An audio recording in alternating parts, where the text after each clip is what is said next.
इस बच्चे का 6 साल की उम्र में एक्सीडेंट हो जाता है, जिसके बाद वो गाड़ी वाला इसका इलाज करवाने से मुंबई ले जाता है। वो अमीर आदमी बिल्कुल अकेला होता है और उसके परिवार में भी बस नौकर और बॉडीगार्ड्स हैं। इसीलिए वो इस लड़के को गोद ले लेता है और इसे अपना बेटा बना लेता है। लेकिन फिर एक दिन किस्मत लेती है एक नया मोड़, जब इस लड़के को अपने बाप के दिए हुए प्रोजेक्ट की वजह से अपने ही शहर वापस जाना पड़ता है। वहाँ पहुँचकर वो अपने माँ के दिए हुए तोहफे को याद करता है। वो अपने माँ बाप को ढूंढता हुआ एक दिन एक बस्ती में आ पहुँचता है। थोड़ा अंदर आने पर वो देखता है कि एक घर में एक गरीब बुढ़ा बुढ़ी को एक परिवार धक्के मार रहा है और उन पर जुल्म कर रहा है। ये देखकर उस लड़के से बिल्कुल भी रहा नहीं जाता और वो उनकी मदद करने चला जाता है। उनसे बात करने पर उसे पता चलता है कि ये बुढ़ा बुढ़ी पिछले 15 सालों से अपने खोए हुए बेटे को ढूंढ रहे हैं, जो एक्सीडेंट के बाद गुम हो गया था। इतने में लड़के का ध्यान उस बूढ़ी औरत के गले में पहनी माला पर जाता है। ये देखकर वो हैरान हो जाता है, क्योंकि वैसी ही माला उसकी माँ ने भी उसे बचपन में दी थी। अज्जू, अज्जू, माँ, अज्जू, माँ, अज्जू, माँ, अज्जू, माँ, ये हमारा अज्जू है, हमारा बेटा है। माँ, ये हमारा बेटा है, माँ, हमारा अज्जू है। माँ, अज्जू, अज्जू तो मिल गया बेटा, अज्जू, मेरा बेटा, हमारा बेटा मिल गया, माँ, अज्जू मिल गया, हमारा बेटा मिल गया। बाबा, अज्जू मेरा बच्चा। माँ, माँ, माँ, बाबा, मैं आप लोगों को कब से ढूंढ रहा था। क्या हालत बना रखी है बाबा। अब से मैं आप लोगों का ध्यान रखूंगा। मैं ध्यान रखूंगा आप लोगों का। भाई साहब, ये देखिए, देखिए, मेरा अज्जू आ गया। अरे रघु भाई, क्या बात करते हो आप। इसके वापसी से क्या खुश होने की जरूरत है। इसके कपड़े तो देखो, मजदूर है मजदूर, भिखारी से कम नहीं है, और आप खुश हो रहे हो। हद है यार। ये फटीचर तुम्हारा क्या ख्याल रखेगा। रघु, ये तुम्हें पागल बना रहा है, पागल, और तुम बनते जा रहे हो। सही कह रहे हैं पापा, और तू एकदम सही टाइम पे आया है। अब एक काम कर, इस कॉन्ट्रैक्ट पे इनको बोल के जल्दी से साइन करवा दे। सोच क्या रहा है अज्जू? ये ओबरॉय ग्रुप का प्रोजेक्ट है, 25 लाख रुपए मिलने वाले इन लोगों को। मेरा बेटा संजय इतना अच्छा ऑफर लाया है, वरना ये कचरे के ढेर के तो कोई 2 कौड़ी तक ना दे।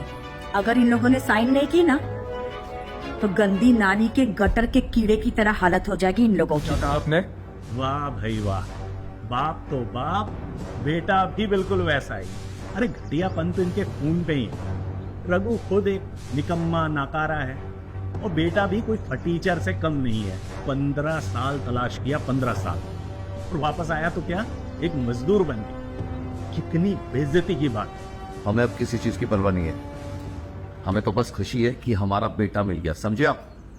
ये संवारेगा तुम्हारा बुढ़ापा, उल्टा बोझ बनकर बैठेगा तुम लोगों पर। ये देखो, संजू और कमल को ये होती है औलाद। इतनी अच्छी बड़ी कंपनी में काम करते हैं दोनों। साल के 18 लाख रुपए कमाता है मेरा संजू।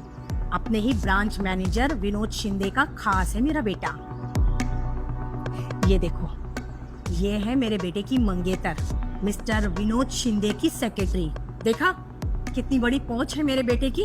और अपने आप को देखो, 15 साल बाद लौटे हो। पहले भी भिखारी थे और अभी भी भिखारी ही हो। मेरा बेटा एक मेहरबानी कर सकता है तुम्हारे नाकारा बेटे पर, उसे नौकरी ढूंढने में मदद कर सकता है, ताकि तुम्हारा बेटा 2 वक्त की रोटी कमा सके तुम दोनों के लिए। क्या पता, किस्मत अगर थोड़ी मेहरबान रही तुम लोगों पे, तो आसपास की झोपड़पट्टी वाले अपनी लड़की ब्याह दे तुम्हारे लड़के से। माँ, आप चाहती हो मैं इसकी मदद करूं, लेकिन मेरी एक शर्त है। तुझे सबके सामने यहाँ घुटनों पर बैठकर मुझसे नौकरी की भीख मांगनी होगी। ये क्या बोल रहे हो तुम? क्या बोल रहे हो? बहरे हो गए हो क्या? सुनाई नहीं देता? मेरा बेटा चाहता है कि तुम्हारा बेटा घुटने टेक कर नौकरी की भीख मांगे। अरे अज्जू, इतना क्या सोच रहे हो? अरे घुटने टेक कर भीख ही तो मांगनी है और तुम्हें नौकरी मिल जाएगी। इससे ज्यादा आसान रास्ता और क्या हो सकता है तुम्हारे लिए? मैं तेरे आगे घुटने टेक, इस लायक नहीं हो। मैं लायक नहीं हूँ अज्जू। अगर हम बचपन के दोस्त नहीं होते ना, तो तेरे जैसे भिखारी की तरफ मैं देखता भी नहीं। तो चाहे मेरे सामने घुटने टेकता या नाक रगड़ता। समझ रहा है? मेरा संजू तुझे घर बैठे नौकरी दिला रहा है, उसमें भी तेरी इतनी अकड़ है। तुझे क्या लगता है तेरे माँ बाप के पास इस घर में कुबेर का खजाना छुपा है क्या? जरा आंख उठाकर देख इस घर को, कबाड़ खाना लगता है, झोपड़पट्टी से कम नहीं लगता ये घर। भाभी जी क्या बकवास कर रही हैं आप? बस करो, अब ये सब बातें बस करो, भगवान के लिए बंद करो। कितने समय के बाद मेरे बेटे की घर वापसी हुई है, ऐसी बातें करके उसका दिल मत दुखाओ। चलो हम सब बैठते हैं, साथ में खाना खाते हैं और केक भी काटते हैं। प्रमोद भाई आप भी आइए। आज खुशी का दिन है, खुशी का दिन, खुशी का दिन माय फुट।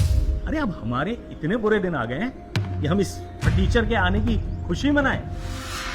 तुम लोग साइन करो और हमें जाने दो यहाँ से। अभी आप आओ, हम केक काटते हैं। आओ बैठो और तुम्हारे साथ बैठ के ये गंदगी खाओ। छी छी छी छी छी छी छी। संजू बेटा तू तो कुछ खा ले। मैं ये खाऊंगा, पता नहीं किस कूड़ेदान से उठा के लाई उसे। और तूने सोच कैसे लिया कि ये कचरा मैं खाऊंगा? तू समझता क्या है अपने आप को? तब से देखे जा रही हूँ, हमारी बेइज्जती पे बेइज्जती कर रहा है। हम अपनापन दिखा रहे हैं और तू ये सब कर रहा है हमारे साथ। तुम्हारी बेइज्जती? मैं अब तक ना तुम सब से बहुत प्यार से बात कर रहा हूँ। अभी के अभी तुम लोग इस कॉन्ट्रैक्ट पे साइन कर दो, नहीं तो मैं क्या कर सकता हूँ ना, तुम लोग सोच भी नहीं सकते हो। ये क्या किया? क्या किया तूने? क्या तूने? मैं अभी भी तुम तीनों से बहुत इज्जत से और बहुत प्यार से बात कर रहा हूँ। अगर एक बार मेरी टिया आ गई ना तो फिर तुम लोग को बचा नहीं पाए। और फिर मेरे सामने अगर नाक भी रगड़ोगे ना तब भी कुछ नहीं हो पाएगा। कौन आएगा?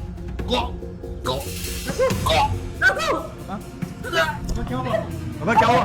बाबा निकल निकल जाओ, निकल जाओ तुम लोग। क्या बाबा निकल जाओ यहाँ से।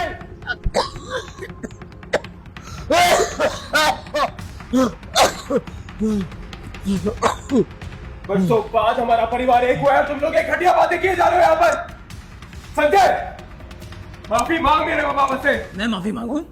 हाँ? तू जानता है मैं कौन हूँ? ओबरॉय ग्रुप्स का सीनियर मैनेजर हूँ मैं। तेरी औकात क्या है मेरे सामने?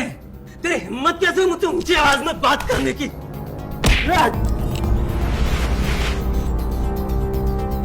इससे पहले कि मैं तेरा मुंह तोड़ दूं, दफा हो जाए यहाँ से। तूने मुझे मारा, तेरी इतनी हिम्मत? रुक, अब तू देख मैं क्या करता हूँ। उठा के सड़क पे नहीं फेंकवा दिया ना तो मेरा नाम जस सिंह नहीं।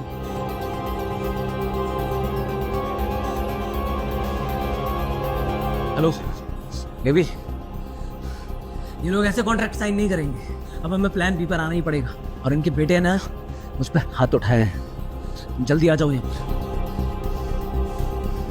तुझे बहुत चर्बी चढ़ी है ना, मेरी सारी चर्बी नहीं उतरवा दी ना। तू देख, मैं चाहता नहीं था मुझे ऐसे करना पड़े। सोच रहा था कि बस प्यार से तुम लोग कॉन्ट्रैक्ट साइन कर दो और ये काम हो जाए।